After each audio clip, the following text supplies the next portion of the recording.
Iran और Israel की लड़ाई जब शुरू हुई तो दुनिया भर में दो तीन सवाल सबसे ज्यादा गूंजने लगे। पहला सवाल ये कि भारत पर इसका क्या असर पड़ेगा। दूसरा सवाल ये कि 12 दिनों तक जब पिछली लड़ाई चली थी तो इस बार ये लड़ाई कब तक चलेगी। और तीसरा सवाल ये कि परमाणु कार्यक्रम रोकने के लिए ट्रंप ने ये कार्रवाई की या अटैक करवाया इजरायल से, या फिर ये कहानी कुछ और है। वहां सत्ता परिवर्तन जो रिजीम चेंज की बात हो रही है, इसकी पूरी कहानी है। हमारे साथ राहुल मौजूद हैं। राहुल बताएंगे एक एक करके कि आखिर ये जो मसला चल रहा है, अमेरिका और इजरायल मिलकर जिस तरीके से ईरान पर अटैक करते हैं, ईरान एक साथ 8 देशों को निशाना बनाता है। 8 देशों में जो अमेरिकी एयरबेस हैं उन्हें निशाना बनाता है। क्या ये लड़ाई तीसरे विश्व युद्ध की आहट तो नहीं है? क्योंकि कई भविष्यवाणियां भी यही दावा कर रही हैं कि 2026 में तीसरे विश्व युद्ध की शुरुआत हो सकती है। राहुल जी देखिए, मैं आपको एक चीज़ बताता हूं कि इजराइल और अमेरिका दोनों एक ही सिक्के के दो पहलू हैं। आप चाहे हेड डालिए या टेल डालिए, जीतेंगे दोनों देश ही, क्योंकि दोनों एक ही सिक्के के दो पहलू हैं। लेकिन यहाँ पर समस्या जो है वो ईरान के साथ में कई सारी हैं। सबसे पहली समस्या कि इजराइल की मोसाद ने एक मैसेज जारी किया जब हमला किया गया उसी समय फारसी भाषा में। उसमें उन्होंने कहा कि जो ईरानी भाई बहन हैं वो अपने आप को अकेला ना समझें और हम आपके लिए लड़ रहे हैं। मतलब एक ये मैसेज दिया गया कि जो ईरान में जो खामेनेई शासन है उसको उखाड़ने के लिए, वहाँ के लोगों को आज़ादी देने के लिए हम लोग जो हैं ये लड़ाई लड़ रहे हैं। क्योंकि इसके साथ में ही जो वहाँ के पहलवी वंश के जो प्रिंस हैं, जो कि हालांकि निर्वासित हैं, रजा पहलवी, उन्होंने मैसेज किया है लोगों से, कहा है कि अमेरिका जो है वो अपनी बातों पे कायम है। अमेरिका ने हमें आज़ादी दिलाने का वादा किया था, वो अपना वादा पूरा करेगा। तो यहाँ पर एक चीज़ ये देखने वाली होती है कि अमेरिका इजराइल इन्होंने युद्ध करके तो ईरान को तोड़ने की कोशिश कर ही रहे हैं, उसके साथ में इन्होंने जो है उसको दो हिस्सों में पब्लिकली भी तोड़ दिया। एक हिस्सा वो है जो पहलवी को समर्थन करते हैं। अभी कुछ दिन पहले ईरान में इतना सारा बवाल हुआ था, लोगों ने विरोध प्रदर्शन किए थे जिसमें कई सारे लोगों के मारे जाने की खबरें सामने आई थी, तस्वीरें सामने आई थी। सड़कों पर जो है वो शव बिखरे हुए थे लोगों के, तो लोग विद्रोह कर रहे थे। और उसमें जेनजी जो युवा हैं, युवा वर्ग, वो काफ़ी सारा था। तो युवाओं का समर्थन जो है वो खामेनेई से हट जाएगा, क्योंकि पहलवी ने भी इधर से मैसेज दे दिया है। जो पहलवी को पसंद करने वाले लोग हैं, जो चाहते हैं कि ये वापस आएँ, वो वैसे ही अपनी सरकार का समर्थन नहीं करेंगे। अब ऐसे में मान लीजिए कि अगर उधर से अमेरिका और इजराइल अटैक कर रहे हैं और इधर देश के अंदर गृह युद्ध जैसी स्थिति हो जाए, तो खामेनेई कब तक लड़ेंगे, कैसे लड़ेंगे? उनकी सेना के जो सर्वोच्च कमांडर हैं वो मारे जा चुके हैं, ऐसी खबर चल रही है। उसके अलावा जो उनके रक्षा मंत्री हैं उनके भी मारे जाने की खबर चल रही है। पूरी तरह पुष्टि नहीं हुई है, लेकिन अंदर खानों से दावा यही है कि दोनों की मौत जो है वो सुबह जो अटैक हुआ था उसमें हो चुकी है। तो ईरान जो है वो मुश्किलों में फंसता जा रहा है। और अगर हम अमेरिका और ईरान की दुश्मनी की बात करें तो ये काफ़ी पुराना है। साल 1950-51 में जब वहाँ के प्रधानमंत्री जो निर्वाचित हुए थे, उनको जब चुना गया। हाँ, ये बात तो है ही राहुल कि वहाँ पे जो अमेरिका और इजरायल जो कर रहे हैं ईरान में, उसमें एक बात जरूर साफ हो रही है कि वहाँ पे सत्ता परिवर्तन की आशंका है। जो रजा पहलवी वाली बात जो आप बता रहे हैं, वो वहाँ पे इस चीज़ की आहट पहले से सुनाई दे रही थी। वहाँ की सड़कों पे जो लोग उतरे थे वो इस बात की गवाही दे रहे थे। लेकिन अब जो युद्ध हुआ है, अभी जो वॉर डिक्लेयर हुआ है एक तरीके से, कि इजरायल ने भी, अमेरिका ने खुले तौर पे ये कह दिया कि जब तक हम अपना लक्ष्य पूरा नहीं करेंगे, वो ईरानी नागरिकों से भी कह रहे हैं कि हम आपको आज़ादी दिलवाएंगे। तो अब एक बात ये भी है कि जब वहाँ के रक्षा मंत्री के मारे जाने की खबर आप बता रहे हैं, तो ईरान और इजरायल जो ये लड़ाई लड़ रहे हैं, कुवैत, बहरीन और तमाम जगहों पे जो अटैक हो रहा है ईरान की ओर से, तो ये जो पूरा मिडिल ईस्ट का इलाका है, वहाँ भारी संख्या में भारतीय भी रहते हैं। भारतीयों को लेकर एडवाइजरी भी जारी होती है। प्रधानमंत्री नरेंद्र मोदी इजरायल से कुछ ही दिन पहले वापस लौटते हैं और उसके बाद ये अटैक हो जाता है। उसे लेकर भी सवाल उठते हैं। ओवैसी अलग दलील देते हैं। वो कहते हैं प्रधानमंत्री के विमान के साथ अगर हवा में जब विमान था उस वक्त ये हमला होता तो क्या होता? क्या प्रधानमंत्री को ये बात पता थी? अगर पता थी तो उनको दौरा कैंसिल कर देना चाहिए था। ये सवाल भी सोशल मीडिया पे उठ रहे हैं, ओवैसी कह रहे हैं। लेकिन एक बड़ी बात यह है कि क्या ईरान में परमाणु जो कार्यक्रम जिसका दावा ट्रंप कर रहे हैं वो उस तक पहुंच पाएंगे? पिछली बार भी 12 दिन युद्ध चला था। देखिए, ओवैसी को सबसे पहले तो एक चीज़ समझनी चाहिए कि भारत कोई छोटा मोटा लेबनान जैसा देश नहीं है कि जहाँ पे कुछ लड़ाके विद्रोही जो हैं वो कब्जा कर लें अपना देश के ऊपर। भारत आज के समय में सबसे मजबूती से उभरती अर्थव्यवस्थाओं में और शक्तिशाली देशों में एक है, और देखा जाए तो वर्ल्ड वाइड टॉप 5 में भारत हर चीज़ में है। तो ये उनका कहना बिल्कुल गलत है कि भारतीय प्रधानमंत्री का विमान जब हवा में होता तब अटैक हो जाता, क्योंकि ये बात इजराइल भी जानता है कि अगर भारतीय प्रधानमंत्री को अगर एक छोटी सी चिड़िया भी अगर इजराइल के अंदर टच करती है तो उनके देश के लिए कितना नुकसान हो सकता है, क्योंकि भारत काफ़ी आगे बढ़ चुका है इन सारी चीज़ों से। और दूसरी चीज़ ये है कि भारतीय प्रधानमंत्री ने अपना दौरा कैंसिल क्यों नहीं किया, उन्होंने क्या कहा क्या नहीं कहा, उन्हें जानकारी थी या नहीं। तो इजराइल अगर किसी देश पे अटैक करेगा तो वो पहले से ये नहीं बता के करेगा कि भाई हमारी ये प्लानिंग है, हम सोच रहे हैं कि 10 दिन बाद इस पे अटैक करेंगे या 5 दिन बाद अटैक करेंगे। कि अब जब भारत ने पाकिस्तान पे ऑपरेशन सिंदूर में अटैक किया तो भारत ने कौन सा किसको पहले से बताया था? या फिर मान लीजिए जब ईरान ने जब इजराइल के ऊपर अटैक किया था पिछली बार जब संघर्ष हुआ था उस समय, तो ईरान ने पहले किसको बता के किया था?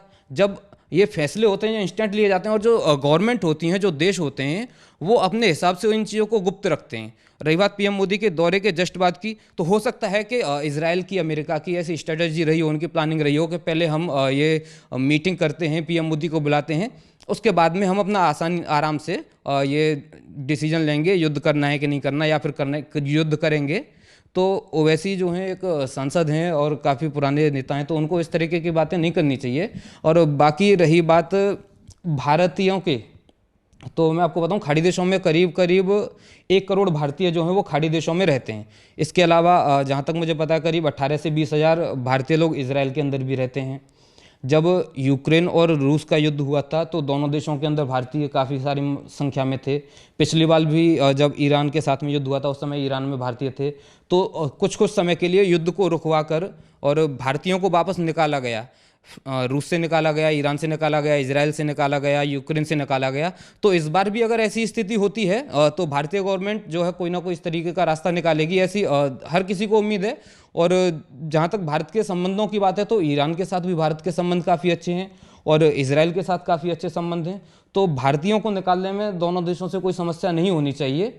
और रही बात अमेरिका की, तो अमेरिका की दुश्मनी तो काफ़ी पुरानी है।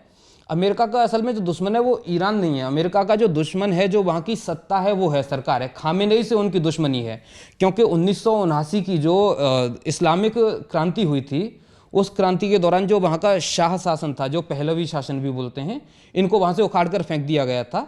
उसके बाद में वहाँ से ये खामेनेई शासन चल रहा है।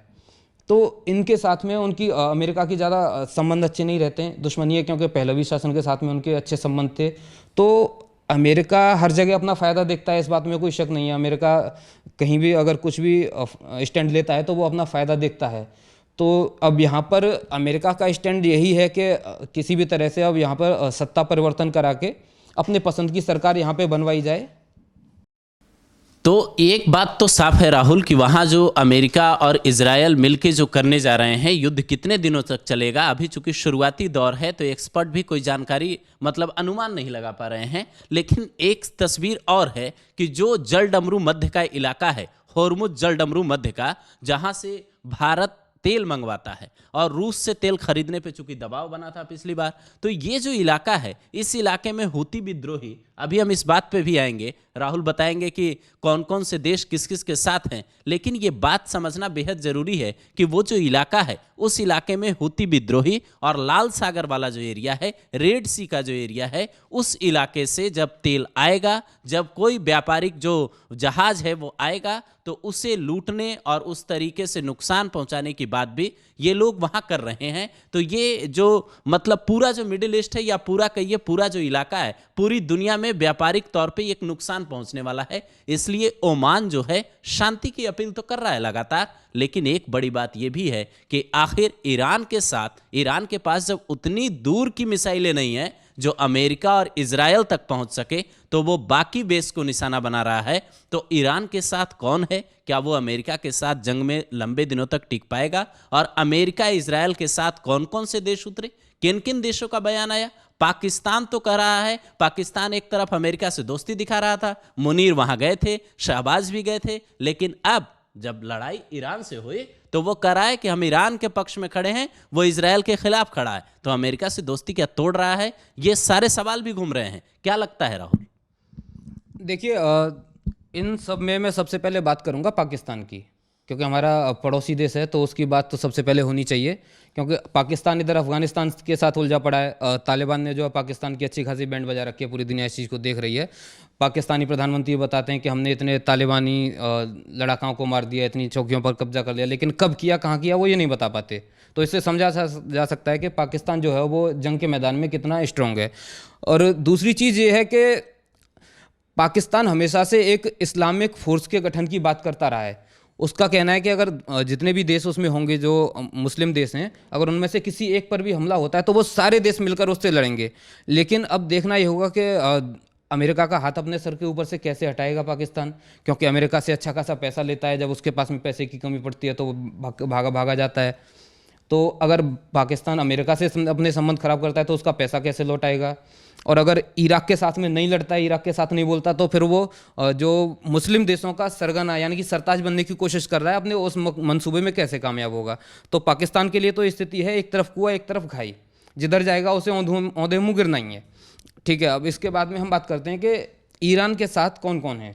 ईरान के साथ आपने जिक्र किया था कि जो लाल सागर और जो जलडमरू मध्य है उधर हूती जो विद्रोही हैं उनका अच्छा खासा कंट्रोल है, वो वहाँ पे लूटपाट भी करते हैं। तो बिल्कुल सही बात है कि यमन के जो हूती हैं वो उनको लेकर ईरान के ऊपर हमेशा आरोप लगा है कि ईरान इन्हें फंडिंग करता है, इन्हें पैसे देता है, जिसकी वजह से इनके पास में इतने सारे हथियार आते हैं और ये इस तरीके का हंगामा मचाते हैं। और हूतियों ने पहले ही इजराइल के ऊपर अटैक करने की धमकी दे दी है। और जहाँ तक अगर मैं गलत नहीं हूँ तो अब तक एक बार शायद वो मिसाइल छोड़ भी चुके हैं, बैलिस्टिक मिसाइल से अटैक कर भी चुके हैं इजराइल के ऊपर। तो साफ हो गया कि हूती उनके साथ में। दूसरी है हिजबुल्लाह। हिजबुल्लाह के संबंध जो हैं ईरान के साथ 1985 से हैं। 1985 में इनके बीच में एक गठबंधन हुआ था, या ये कह सकते हैं कोई डील हुई, जब से ये पूरी तरह से ईरान के साथ में। ईरान को आरोप ये भी लगता है कि ईरान हिजबुल्लाह को भी पैसा देता है। हिजबुल्लाह के पास में मेरे ख्याल से 15 से 20 हज़ार मिसाइलें भी हैं और करीब 40,000 लड़ाके भी हैं। तो इजराइल के लिए वो भी एक खतरा है, काफ़ी बड़ा खतरा है। उसके अलावा हमास, वो भी ईरान के साथ में है। तो उधर के जो ज़्यादातर जितने बड़े जो मिलिटेंट ऑर्गेनाइजेशन हैं वो मतलब मोस्टली ईरान के सपोर्ट में हैं। उसके अलावा ओमान और स्पेन, मतलब कई सारे यूरोपियन कंट्री अभी अमेरिका से नाराज़ चल रहे हैं ग्रीनलैंड की वजह से, क्योंकि अमेरिका ग्रीनलैंड पे कब्जा करने की बात कर रहा था, तब से ये नाराज़गी बढ़ी है। तो उसके बाद में कुछ यूरोपियन कंट्री बीच बिचाव की बात कर रहे हैं, साथ में अमेरिका को गलत भी ठहरा रहे हैं। तो कहीं ना कहीं ये भी समझा जा सकता है कि साथ में लड़ेंगे नहीं, लेकिन रणनीतिक तौर पे वो ईरान के साथ में हैं। और रूस पहले ही अपना स्टेटमेंट क्लियर कर चुका है। उसने पहले ही अमेरिकी राष्ट्रपति के लिए बोल दिया कि मुखौटा लगाते हैं शांति दूत होने का, वरना ये इस तरीके के युद्ध नहीं करवाते। तो उसके साथ में है रूस, ईरान के साथ में। और अगर हम अमेरिका और इजराइल की बात करें तो अमेरिका और इजराइल की तरफ से एक दावा किया गया था कि उन्होंने युद्ध अटैक करने से पहले ब्रिटेन, जर्मनी और फ्रांस को बताया था। अब इन तीनों में से जो है फ्रांस पहले ही कह चुका है कि इस तरीके का हमला नहीं होना चाहिए था। वो इस पे बीच बिचाव की बात कर रहे हैं। वो कह रहे हैं कि तुरंत मीटिंग बुलाई जानी चाहिए संयुक्त राष्ट्र की और वहाँ पे इसको युद्ध को रुकवाना चाहिए। लेकिन एक देश है ऑस्ट्रेलिया, जो कि पूरी तरह से इजराइल और अमेरिका के समर्थन में है। ऑस्ट्रेलिया ने साफ कहा है कि ईरान में जो कुछ भी चल रहा है उसको रोकने के लिए, वहाँ की सत्ता को बदलने के लिए, सत्ता परिवर्तन करने के लिए ये हमला बहुत ज़रूरी है, वरना ये लोग परमाणु हथियार बनाएंगे और फिर पूरे देश दुनिया के लिए खतरा हो जाएगा। उसके अलावा एक कंट्री और है यूक्रेन। यूक्रेन ने साफ कहा है कि ईरान के अंदर जो है वो सत्ता बदलनी चाहिए, यानी कि खामेनेई को हटाकर किसी और को जो है वहाँ का मुख्य बनाना चाहिए।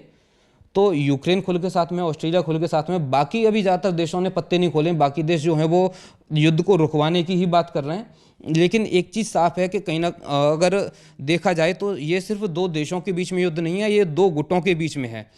क्योंकि अमेरिका के जो बेस बने हुए हैं वो आसपास के सभी मुस्लिम कंट्री में बने हुए हैं। अब अगर यहाँ पर ये लड़ाई सभी कंट्रियों के साथ होती है, क्योंकि ईरान पहले ही उन पे बेस पे अटैक कर चुका है और दुबई में तो अटैक हुआ है, दुबई में भी अटैक हुआ है। तो ये सारी चीज़ों से एक चीज़ क्लियर होती है कि जो मुस्लिम कंट्री हैं वो भी यहाँ पर दो धड़ों में बट सकते हैं। क्योंकि तुर्की जो है, तुर्की मुस्लिमों का सबसे पुराना और सबसे माना जाने वाला राष्ट्र माना जाता है। खलीफा जो होता था वो तुर्की में होता था। तुर्की के अंदर अमेरिका का एयरबेस है, तो कहीं ना कहीं तुर्की भी उसके साथ में माना जाएगा, अमेरिका के साथ में, या फिर वो न्यूट्रल माना जाएगा। लेकिन न्यूट्रल उसे इसलिए भी नहीं कह सकते क्योंकि वो अपनी ज़मीन तो उस पर अटैक करने के लिए, यूज़ करने के लिए दे रहा है अमेरिका को। तो ऐसे में ये युद्ध जो है वो दो देशों के बीच में नहीं, ये दो गुटों के बीच में है। और अगर ये जल्दी नहीं रुका तो वैश्विक अर्थव्यवस्था तो खराब होनी है। आप सोमवार को देखिएगा, शेयर मार्केट जो है वो पूरी तरह से औंधे मुंह गिर सकता है, इसके पूरे पूरे चांस हैं। इसके अलावा दुनिया को एक बड़ी जंग में भी ढकेला जा सकता है इससे, जिसके बाद में ऐसा हो सकता है कि शायद ही गिने चुने देश बचें जो इस जंग में शामिल ना हो, वरना ज़्यादातर बड़े बड़े देश इस जंग में कूद सकते हैं। ये बात तो बिल्कुल सही है कि दुनिया के कई देश इस जंग में कूद सकते हैं राहुल। उसकी एक वजह यह भी है कि जो साल 1939 में आसमान में जो क्रूर ग्रहों का योग बना था वो इस बार भी बन रहा है, ये भविष्यवक्ता कह रहे हैं। लेकिन दूसरी बात ये भी है कि अगर यूक्रेन भी अमेरिका के साथ है, चूंकि यूक्रेन का साथ अमेरिका ने दिया है, तमाम देश अमेरिका का साथ दे रहे हैं, लेकिन उधर रूस कह रहा है कि संयुक्त राष्ट्र सुरक्षा परिषद की बैठक बुलाई जानी चाहिए और ये जो मतलब जंग है इसे रुकवाया जाना चाहिए। जंग कब तक चलेगी किसी को पता नहीं है, लेकिन एक बात और है कि जो व्यापार प्रभावित होगा, जो मानवता का नुकसान होगा, जिस इंसानियत की बात लगातार हो रही है, फिलिस्तीन और गाजा को लेकर इजराइल पे सवाल उठे। अब इजराइल ये ईरान में अटैक कर रहा है, ईरान में सत्ता परिवर्तन का क्या होगा किसी को नहीं पता। खामेनेई तक पहुंचने की जो कोशिश थी ट्रंप और नेतन्याहू की सेना की, वो आगे कहां तक जाएगी, इन सवालों का जवाब अभी अधर में है।